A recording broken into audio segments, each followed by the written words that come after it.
You've felt it before. That strange moment in a conversation where you walk away thinking, wait, how did we end up talking about that? Or worse, you entered the conversation confident, clear about what you wanted to say, and somehow minutes later you're explaining yourself, defending yourself, or even agreeing to something you never intended.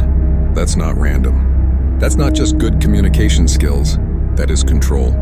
And the unsettling truth is this: some people don't just participate in conversations, they quietly engineer them. They guide the direction, control the emotional tone, and influence the outcome, all without raising their voice or making it obvious. And if you don't recognize these patterns, you don't just lose arguments, you slowly lose your voice. Today I'm going to show you exactly how this happens, so the next time someone tries to control the conversation, you'll see it clearly. And once you see it, you can't unsee it. Before we go deeper, I want to be clear. Everything discussed on this channel is strictly for educational purposes. Understanding dark psychology is about building awareness, not weaponizing it. If you or someone you know is in a harmful situation, please seek support from a licensed professional. This is a space for growth, clarity, and protection, nothing else. Conversation control isn't about dominance in the obvious sense. It's not about shouting louder, interrupting more, or forcing your opinion. In fact, the most effective forms of conversational control are invisible. They operate beneath the surface through subtle cues, emotional pressure, and psychological positioning. Imagine this scenario. You're in a discussion with someone, maybe a colleague, a friend, or even a partner. You bring up a concern, something reasonable, something valid. But instead of addressing your point, they shift the focus. Suddenly you're the one being questioned. Your tone is being analyzed. Your intentions are being doubted. And before you realize it, the entire conversation is no longer about your concern. It's about you. This is how conversation control works. It's not about winning the topic. It's about controlling the frame. And once someone controls the frame, they control the outcome. Layer 1, the power of redirection. Most people think conversations follow logic. They don't. They follow attention. Whoever controls what the attention is focused on controls the conversation. A common tactic is subtle redirection. Instead of confronting your point directly, the other person shifts the focus, sometimes to a small detail, sometimes to your delivery, sometimes to something completely unrelated. Example, you say, "I feel like you've been ignoring my messages." They respond, "Why are you always so negative?" Notice what just happened. Your concern was never addressed. The spotlight was moved from their behavior to your personality, and now you're defending yourself instead of expressing your concern. That's redirection. And it matters because if you don't catch it, you'll spend entire conversations fighting the wrong battle. Layer 2, emotional framing. But here's where it gets even more interesting. Conversations aren't just about what is said. They're about how it feels.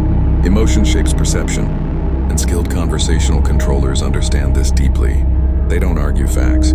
They influence emotions. For example, instead of calmly disagreeing, they might respond with disappointment, or subtle irritation, or even silence. This creates emotional pressure. You begin to feel uncomfortable, unsure, even guilty. And without realizing it, you adjust your words to ease that tension. Now you're not speaking freely, you're speaking to manage their reaction. That's emotional framing.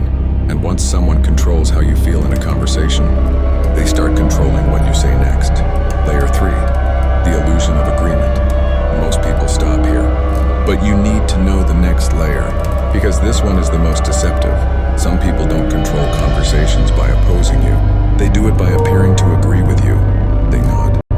They validate. They say things like, "Yeah, I understand." But then, they slowly reshape the narrative. They insert subtle changes. They rephrase your point slightly differently. They guide the conversation toward their conclusion, while making it seem like it was yours. By the end, you feel heard. But somehow, the outcome still benefits them. This is the illusion of agreement, and it matters because it bypasses your defenses completely. You don't resist it, because it doesn't feel like opposition. It feels like alignment. Here's the truth most people never realize. Conversation control isn't really about controlling you. It's about controlling your internal state. If someone can make you feel defensive, you'll explain more than necessary. If they make you feel guilty, You'll justify things you never needed to justify. If they make you feel uncertain, you'll hesitate, soften, and give up ground. The real control doesn't happen in the words. It happens in your reaction. And that's why some of the most controlled conversations look completely normal from the outside. No shouting, no conflict, no obvious manipulation. Just one person subtly guiding, and the other slowly adapting. Once you understand this, you stop asking, "What did they say?" And you start asking, "What did they make me feel? And why?" That's the shift. That's the awareness most people never reach. So how do you protect yourself from this? It starts with awareness, but it doesn't end there. You need practical control over your own responses. First, pause before reacting.